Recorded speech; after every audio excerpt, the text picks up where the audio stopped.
السلام عليكم ورحمة الله وبركاته.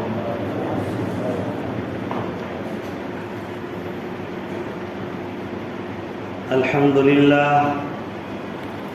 لله نحمده ونستعينه ونستغفره ونؤمن به ونتوكل عليه ونعوذ بالله من شرور أنفسنا ومن سيئات أعمالنا. من يهده الله فلا مضل له ومن يضلله فلا هادي له، ونشهد أن لا إله إلا الله وحده لا شريك له، ونشهد أن سيدنا ومولانا محمدا عبده ورسوله. اللهم صل على سيدنا محمد وبارك وسلم وعلى آله وأصحابه أجمعين. أما بعد، فأعوذ بالله من الشيطان الرجيم. بسم الله الرحمن الرحيم. إن الذين يغضون أصواتهم عند رسول الله أولئك الذين امتحن الله قلوبهم للتقوى لهم مغفرة وأجر عظيم. صدق الله العظيم.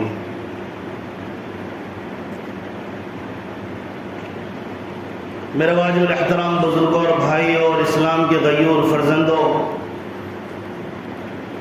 اللہ تبارک و تعالیٰ کا بہت بڑا احسان اور کرم ہے کہ اللہ تبارک و تعالیٰ نے ہم سب کو اپنے پیارے حبیب حضرت محمد صلی اللہ علیہ وسلم کی امت میں پیدا فرمایا۔ یہ اللہ تبارک و تعالیٰ کا بہت بڑا احسان ہے، اس پر ہمیں شکر ادا کرنا چاہیے اور اپنے ایمان کی حفاظت کرنے کی کوشش کرتے رہنا چاہیے۔ جب ہم اپنے ایمان کی حفاظت کی کوشش نہیں کریں گے تو آہستہ آہستہ دنیا کی محبتیں ہم پر غالب آئیں گی، اور اس کا نتیجہ یہ بھی ہو سکتا ہے کہ کہیں ہم ایمان چھوڑ نہ بیٹھیں۔ اس لیے ایمان کی حفاظت کی کوشش یہ ہے کہ ہم اپنے آپ کو اللہ تبارک و تعالیٰ کی عبادت میں لگا کر رکھیں، قرآن پڑھیں، قرآن کے ترجمے اور تفسیر پر نظر ڈالتے رہیں، پیارے آقا صلی اللہ علیہ وسلم کی باتیں پڑھیں اور سنیں، اس کا اہتمام رکھیں۔ ہر دن ہماری زندگی میں ایسے اوقات ضرور آئیں جب ہم قرآن کی بات کو سن رہے ہوں، قرآن کی بات پڑھ رہے ہوں، پیارے آقا کی بات پڑھ رہے ہوں، صحابہ کرام رضوان اللہ علیہم اجمعین کی بات ہمارے سامنے ہو۔ معزز حاضرین، کئی جمعے سے آپ حضرات کے سامنے اسلام اور اسلام کی خاطر قربانی دینے والے صحابہ کرام رضوان اللہ علیہم اجمعین کا تذکرہ چلتا آ رہا ہے۔ اس میں شہداء کا تذکرہ ہوا، حضرت عمر فاروق رضی اللہ تعالیٰ عنہ، حضرت عثمان غنی رضی اللہ تعالیٰ عنہ، حضرت حسین رضی اللہ تعالیٰ عنہ، حضرت علی رضی اللہ تعالیٰ عنہ۔ صحابہ کرام رضوان اللہ علیہم اجمعین میں سے یہ ایسے صحابہ کرام ہیں اور بھی بہت سے صحابہ کرام جنہوں نے اسلام کی بلندی کی خاطر دین اسلام کو دنیا میں برپا کرنے کے لیے اپنی جان تک دے دی، لیکن نبی پاک علیہ السلام کی ایک سنت سے بھی دستبردار نہیں ہوئے۔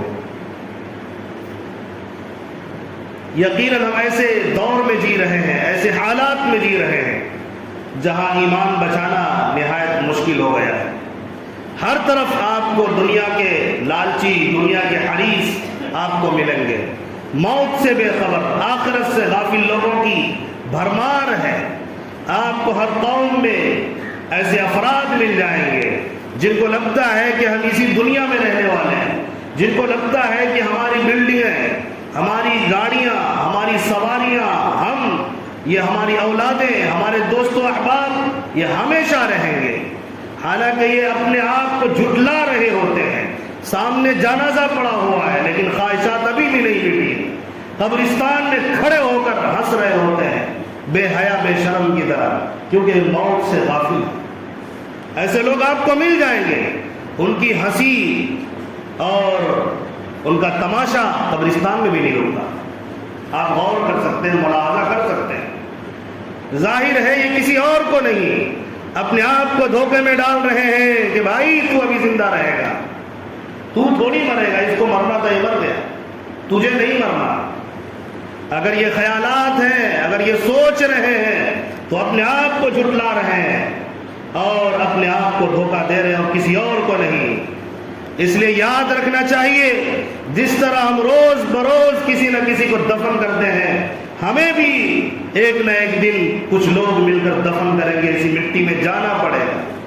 ہماری جانیں، ہمارے لوتڑے، گوشت پوشت، ہڈیاں، یہ سب کچھ مٹی میں مل جانے والی۔ کوئی انسان اس دنیا میں رہنے کے لیے نہیں آیا۔ 100 سال پہلے آپ چلے جائیے، اس روئے زمین پر جو اس وقت میں موجود ہے کوئی نہیں تھا، اور آج سے 100 سال کے بعد جو موجود ہے وہ نہیں رہے گا۔ اللہ تبارک و تعالیٰ نے سب کو پیدا کیا اور سب کو اللہ تبارک و تعالیٰ موت کے گھاٹ اتار دے گا۔ زندہ رہنے کا ہمیشہ حق اور زندہ رہنے والی ذات جو ہمیشہ سے ہے اور وہ ہمیشہ رہے گی، وہ اللہ کی ذات ہے، خالق کی ذات ہے، رب کی ذات ہے، مالک الملک کی ذات ہے، ورنہ ساری چیزوں پر اللہ فنا طاری کر دے گا۔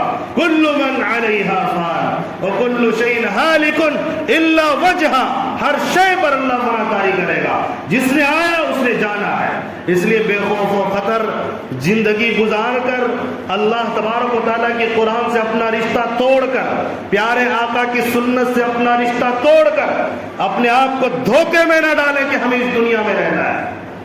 ہمیں تصور کرنا پڑے گا اور بار بار اسلام کی خاطر، ایمان کی خاطر، قرآن کی خاطر، پیارے آقا کی ایک ایک بات کی خاطر ہمیں کوشش کرنا ہوگا، کوشش کے ساتھ عمل کرنا ہوگا اور عمل کرتے پھیلانا پڑے گا، تاکہ جب ہم مریں پیارے ہمارے آپ کے خالق اور مالک اللہ تبارک و تعالی ہم پر رحم فرما دے کہ انہوں نے میرے کلام اللہ کی حفاظت کی، کلام اللہ پر عمل کیا ہے، پیارے آقا صلی اللہ علیہ وسلم کی باتوں کو اپنے سینے سے لگایا اور عمل کر کے آئے۔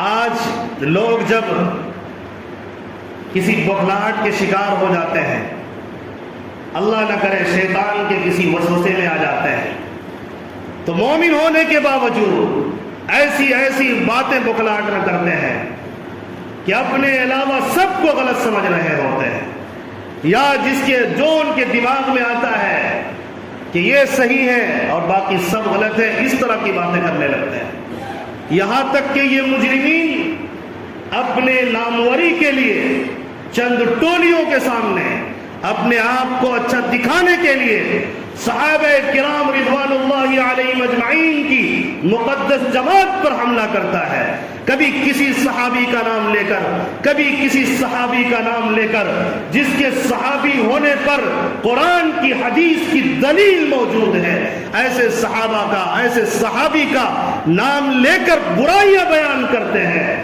تو ایسے لوگوں کو پیارے آقا کی بات سن لینی چاہیے۔ ارے صحابہ تو دور کی بات ہے، اگر تم میں کوئی مومن بھی مرتا ہے، نبی نے فرمایا اذکروا محاسن موتاکم، کیا پیارے آقا کی بات ایسے لوگوں کے آنکھوں سے نہیں گزری، کانوں نے نہیں سنا، یا زبردستی یہ چھپا رہے ہوتے ہیں اپنی ناموری کی خاطر؟ پیارے آقا نے فرمایا اگر تمہارے درمیان کوئی مومن بندہ مرتا ہے تو تم اس کی برائی کو یاد نہیں کرو گے، تم صرف اس کی اچھائی بیان کرو گے، برائی بیان کرنے کی اجازت نہیں۔ اور مجرمین کھڑے ہوتے ہیں، جو صحابہ دنیا سے چلے گئے، قرآن میں جن کے کامیابی کا وعدہ اللہ نے کر دیا، یہ مجرمین کھڑے ہو کر کہتے ہیں کہ نہیں ہم تو قرآن کے خلاف جائیں گے، اللہ کے خلاف بھی جائیں گے، رسول کی بات کے خلاف بھی جائیں گے، اور صحابی کے درمیان جو غلطیاں ہوئی تھی ان کو اجاگر کریں گے، ان کی برائیاں کریں گے۔ یہ مجھے بتائے اس سے کیا فائدہ ملے گا، اس سے کیا فائدہ مل سکتا ہے آپ کو؟ ظاہر ہے آپ تو نقصان میں پڑنے والے ہیں۔ اللہ تبارک و تعالیٰ جو نہیں چاہتا آپ وہ کام کر رہے ہیں، پیارے آقا جو نہیں چاہتے وہ تم کام کرتے ہو۔ یاد رکھو اپنی ناموری کی خاطر پیارے آقا کے صلی اللہ علیہ وسلم کی احادیث کو بھولنے والے، احادیث کا مذاق اڑانے والے یا زبردستی چھپانے والے مجرموں، کل قیامت کے دن نبی کے سامنے آنا ہوگا۔ اللہ کے نبی پوچھیں گے میرے صحابہ جو میرے سامنے بیٹھ کر میری باتوں کو سیکھا تھا، انہوں نے قرآن کے ایک ایک لفظ کو سیکھا تھا، اگر آج تم مومن ہو، کلمہ پڑھ کر میرے سامنے آئے ہو، حوض کوثر پر تم مجھ سے مل رہے ہو، تو یاد رکھو یہ میرے صحابہ کم و بیش 1,24,000 حضرت ابو بکر کی دین ہے، ان کی قربانیوں کا نتیجہ ہے کہ آج تم قرآن پڑھ رہے ہو، حدیث پڑھ رہے ہو۔ حضرت عمر کی دین ہے، حضرت عثمان غنی رضی اللہ تعالیٰ عنہ کی قربانی کا نتیجہ ہے، انہوں نے خون بہا کر تم تک قرآن کو پہنچایا۔ حضرت علی رضی اللہ تعالیٰ عنہ کی دین ہے، انہوں نے خون بہا کر تم تک قرآن کو پہنچایا۔ نواز رسول کی دین ہے، اہل بیت کی دین ہے، ایک ایک صحابی کی قربانی کی دین ہے، آج تم مومن ہو کر یہاں پہنچے، لیکن تم نے انہی کے خلاف تم نے بھونک دیا تھا۔ بتاؤ پھر اسلام تم تک کیسے پہنچ سکتا ہے؟ تم صحابی کو اگر غلط سمجھ لو گے، اگر صحابی کو غلط کہہ دو گے، تم تک ایک آیت قرآن مقدس کی ایک آیت چھوڑو، اگر الحمدللہ بھی قرآن پاک کی آیت تم تک پہنچتی ہے، یاد رکھنا میرے صحابہ نے تم تک پہنچایا۔ جب تم انہی صحابہ کو بھونک دو گے تو تمہارا ایمان کا کیا ہوگا؟ ایسے لوگ ہمارے درمیان موجود ہیں اور چیخ رہے ہیں اور چلا رہے ہیں، ایسا لگتا ہے کہ اور حوالہ دیں گے ہمیں اہل بیت سے محبت ہے۔ اہل بیت کے چادر میں اور اہل بیت کا نام لے کر دوسرے صحابہ کرام پر تنقید کرنے والے اگر یہ سچے ہیں اور یہ جھوٹے ہیں اور یہ اپنی ماں کے بچے ہیں تو وہ ہمیں بتائے کسی اہل بیت نے کسی ایک صحابی کے شان میں گستاخی کی ہو یا ان کو برے لفظ سے یاد کیا ہو، دکھا دے۔ کہتے ہیں کہ اہل بیت سے فلاں نے جھگڑا کیا، اور اللہ تعالیٰ قرآن میں کہتا ہے ان الذين يغضون اصواتهم عند رسول الله اولئك الذين امتحن الله قلوبهم للتقوى۔ یہ مومنین جو صحابہ ہیں، جو نبی کے غلام ہیں، جو اپنی آوازوں کو اللہ کے رسول کے پاس پست رکھتے ہیں، اللہ نے ان کا امتحان لیا اور ان کے دلوں کو تقوی کے لیے خالص کر دیا ہے، اور اللہ نے اعلان کیا یہ سارے صحابہ لہم مغفرۃ و اجر عظیم، ہر ایک کے لیے مغفرت ہے، اجر عظیم کا وعدہ اللہ کی طرف سے کر دیا ہے۔ اور آج تم اٹھ کر اس قرآن پاک کی آیت کی خلاف ورزی کرتے ہو، تم جس صحابی کا نام لے کر یہ دعویٰ کرتے ہو کہ یہ صحابی نے فلاں صحابی سے فلاں اہل بیت سے مقابلہ کیا تھا یا غلطی کی تھی، یہ جھگڑا کیا تھا، ایک کا بھی نام لے کر ثابت کر دو انہوں نے نبی کے سامنے اپنی آواز کو بلند کیا تھا۔ پتہ یہ چلا جب تم ثابت نہیں کر سکتے، سارے صحابہ نبی کے سامنے اپنی آواز کو پست رکھتے تھے، اور ایسے صحابہ کے بارے میں اللہ نے قرآن میں کہا ایسے صحابہ ہیں جن کے دلوں کو اللہ نے تقوی کے لیے خالص کر دیا، جن کا امتحان اللہ لینے والا ہے، جن کو اللہ نے امتحان لے کر پاس کر دیا۔ ہم اور آپ کون ہوتے ہیں، کس کھیت کے مولی ہیں کہ ہم کسی صحابی پر تبرہ کریں، کسی صحابی کا نام لے کر ہم کچھ کہیں؟ اپنی فکر نہیں، اپنا ہوش نہیں۔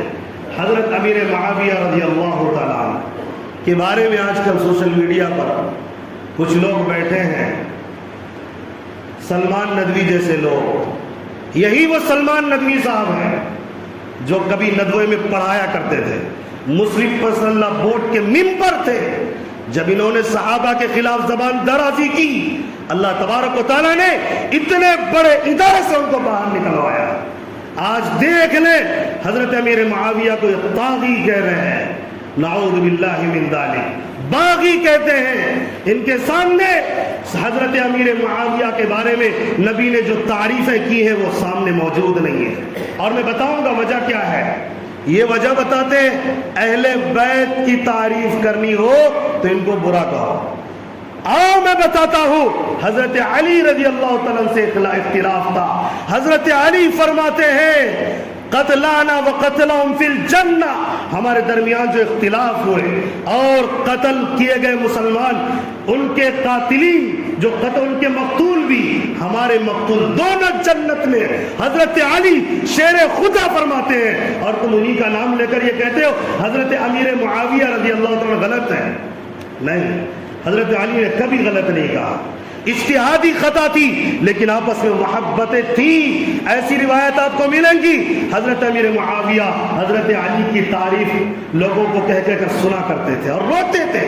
ایسے آپ پڑھیں، کتابوں کو پڑھتے نہیں ہیں، صرف ایک طرفہ بات کر کے امت کو توڑنے کی کوشش جاری ہے.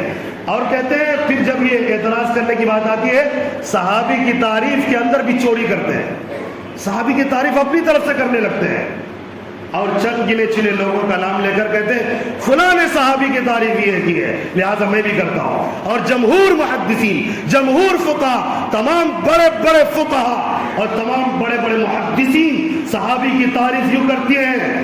میں کہہ دینا چاہتا ہوں ان لوگوں سے جمہور محدثین نے اور فقہا نے جو تعریف کی ہے آج تک وہی چلا رہا ہے، آئندہ بھی وہی چلے گا. تمہارے بھونکنے سے صحابی کی تعریف نہیں بدلے گی. انہوں نے تعریف کیا کی؟ حضرت ابن حجر اسقلانی رحمۃ اللہ علیہ بڑے محدث ہیں، ان کی کتاب اصول حدیث میں پڑھائی جاتی ہے. اس میں جو تعریف لکھی ہے وہ یہ ہے وَهُوَ مَنْ لَقِيَ النَّبِيَّ صلی اللہ علیہ وسلم مُؤْمِنًا بِهِ وَهُوَ مَاتَ عَلَى الْإِسْلَامِ.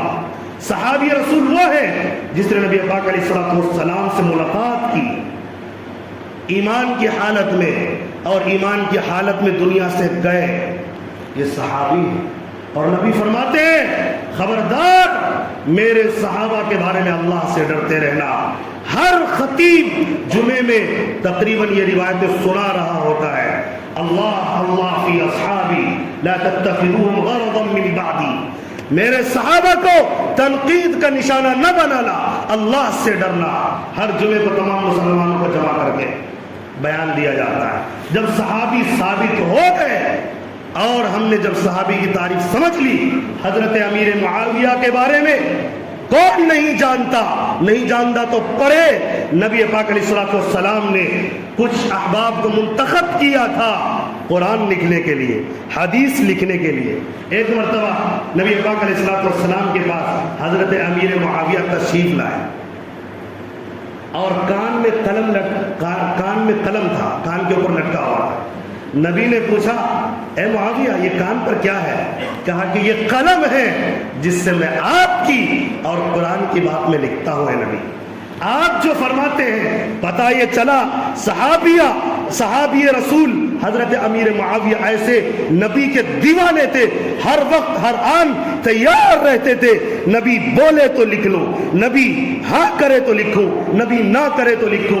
اور نبی نے منتخب کیا تھا اور نبی نے ان صحابہ سے کہا تھا میں نے آپ کا انتخاب اپنی جانب سے نہیں کیا، اللہ کی طرف سے حکم ہوا میں نے آپ کا انتخاب کیا ہے. اور نبی پاک علیہ السلام نے بڑی بڑی حدیث کی کتابوں میں نبی کی یہ بات موجود ہے. حضرت امیر معاویہ کو نبی نے دعا دی. کیا دعا دی؟ اللہم علمہ الکتاب والحساب وقہ العذاب. اے اللہ امیر معاویہ کو کتاب کا مفسر بنا، قرآن پاک کا مفسر بنانا، حساب کا علم عطا فرما اور ان کو عذاب سے بچانا. بعض روایت میں مغفرت کی دعا موجود ہے. ایک روایت میں آتا ہے نبی پاک علیہ السلام نے فرمایا اللہم اجعلہ ہادیا مہدیا واہدی بہ. اے اللہ معاویہ کو ہدایت دے، سیدھا راستہ دکھا، سیدھا راستے پر. اور آگے فرمایا مہدیا، مہدی بنا. مطلب کیا ہے؟ یعنی ہدایت یافتہ بنا اور وہدی بھی، اور ان کے ذریعے سے لوگوں کو ہدایت دے. اور ایسے مجرمین جو حضرت امیر معاویہ پر اعتراض کرتے وہ کہتے نبی کی یہ دعا قبول نہیں ہوئی ہے، ثابت کر دے. کہتے وہ نبی کی شان میں گستاخی کر دیں، نبی کی یہ دعا قبول نہیں ہوئی. نعوذ باللہ من ذلک. نبی کہہ رہے ہیں صحابی رسول امیر معاویہ ہاتھی ہیں، کاتب وحی ہیں اور دوسروں کو ہدایت کا راستہ دکھانے والے ہیں. اور آج مجرمین کھڑے تو ان کے خلاف بولتے ہیں. اس لیے میرے مسلمان بھائی یاد رکھیے اگر نبی سے محبت ہے، دین اسلام سے محبت ہے تو یاد رکھیے اگر ایک بات بھی قرآن کی پہنچی صحابہ کے واسطے سے پہنچی ہے. اس لیے ہم سارے صحابہ کو مانتے ہیں، سارے حق پر تھے اور ساروں کے لیے اللہ نے قرآن میں وعدہ کیا وَكُلًّا وَعَدَ اللَّهُ الْحُسْنَىٰ. ہر صحابہ صحابی کے لیے، ہر صحابی کے لیے اللہ تعالیٰ نے جنت کا وعدہ کیا ہے۔ جب یہ جنت میں چلے گئے، جب اللہ نے ان کو معاف کر دیا، پھر ہم اور آپ ان کا تذکرہ غلط سے کیوں کریں؟ غلط سے کیوں کریں؟ اس لیے ہمیں کوئی حق نہیں بنتا۔ وہ صحابہ کا آپس میں کیا اختلاف تھا وہ ایک الگ بحث ہے، وہ صحابہ کے درمیان کا اختلاف تھا، ہمیں اس میں پڑھنے کی کوئی ضرورت نہیں ہے۔ اس لیے اگر اس طرح کی کوئی بات آتی ہے ہم اسے بالکل نکال دیں۔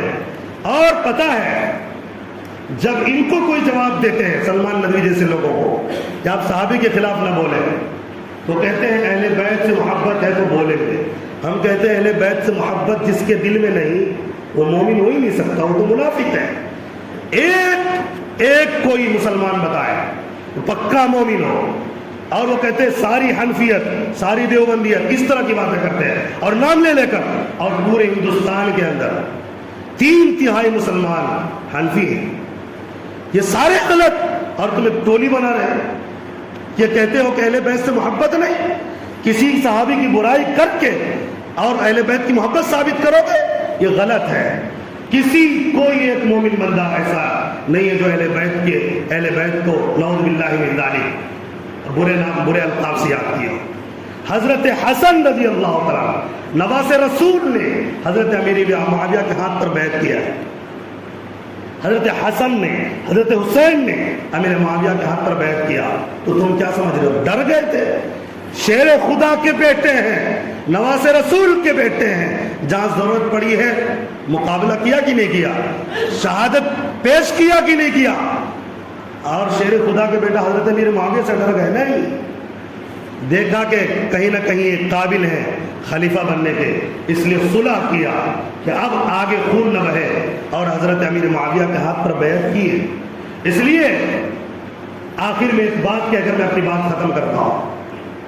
حضرت عمر بن عبدالعزیز رحمۃ اللہ علیہ بڑے عادل بادشاہ، بڑے نیک پرہیزگار متقی گزرے ہیں، ان کی آپ تاریخ اٹھا کر پڑھ سکتے ہیں۔ اللہ تعالیٰ نے ان سے بڑا کام لیا ہے۔ حضرت عبداللہ ابن مبارک رحمۃ اللہ علیہ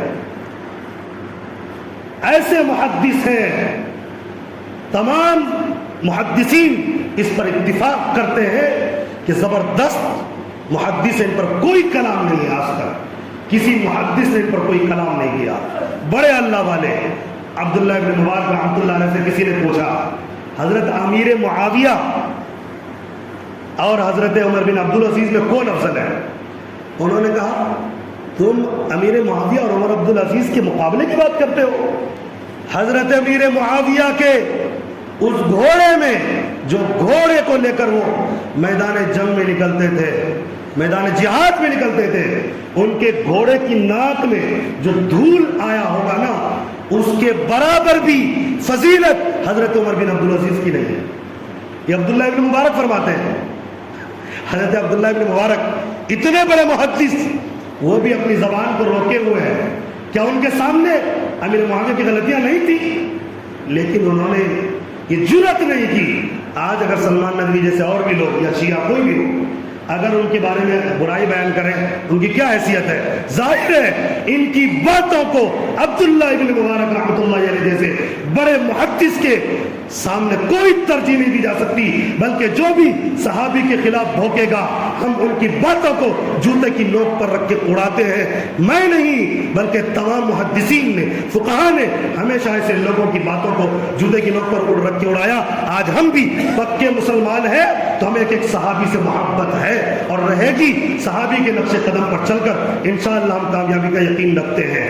ہم اہل بیت کے سے بھی محبت رکھتے ہیں اور شدید محبت رکھتے ہیں، اور ایک صحابی سے محبت رکھتے ہیں۔ ہم ان کے درمیان کوئی تفریق نہیں کرتے، اور علی اعلان یہ کہتے ہیں اور کہتے رہے ہیں اہل بیت کے مقابلے میں حضرت امیر معاویہ ہرگز افضل نہیں ہے، ہرگز افضل نہیں ہے۔ لیکن اس کا یہ مطلب نہیں کہ ان کو برائی سے یاد کیا جائے، یہ زیادتی ہے صحابی رسول پر۔ اللہ تعالی ہمیں سمجھداری عطا فرمائے۔ بزرگوں، دوستوں، ہمیں ضرورت ہے صحابہ کے نقش قدم پر چل کر اللہ کی عبادت کرنے کی، انسانیت کو فروغ دینے کی۔ صحابہ رسول ایک ایک انسان کی حفاظت کرتے تھے۔ قرآن میں انہوں نے پیغام پڑھا تھا، وَلَقَدْ كَرَّمْنَا بَنِي آدم، اللہ نے انسان کو مکرم بنایا، معزز بنایا۔ لیکن آج کچھ لوگ اٹھتے ہیں اور وہ اپنے آپ کو انسان کہتے ہیں، یا انسان گھر میں پیدا ہو جاتے ہیں، لیکن اللہ کی قسم یہ کتے اور بھیڑیے اور سور سے بھی زیادہ ذلیل ہیں، اور یہ اٹھتے ہیں کسی بے قصور مسلمان کو یا کسی بھی جان کو یہ قتل کر دیتے ہیں۔ میں حکومت سے بھی کہنا چاہوں گا، ایسے اور اسی طرح جتنے بھی قائدین ہیں، قائدین سے گزارش یہ ہے حکومت سے بات کریں تاکہ آئندہ ایسا واقعہ پیش نہ آئے۔ کیا قصور تھا ٹرین میں سفر کر رہے مسلمانوں کا، یا وہ جو پولیس انسپکٹر تھے، کانسٹیبل آفیسر، ان کا کیا قصور تھا؟ دین دہاڑے ایک آدمی جو وردی پہنے ہوئے ہے، خاکی وردی، حفاظت کا لیبل، اور قتل خود کر رہے ہیں۔ خیر، اسی طرح حافظ سعد شہید رحمۃ اللہ علیہ مسجد میں اللہ کے گھر پہ سو رہے ہیں۔ اللہ اکبر، اللہ اکبر، اللہ کے گھر میں جا کر، محفوظ جگہ میں جا کر انہوں نے قتل کیا، اور ان کا نظم ایک وائرل ہو رہا ہے۔ سبحان اللہ، کیا نظم ہے!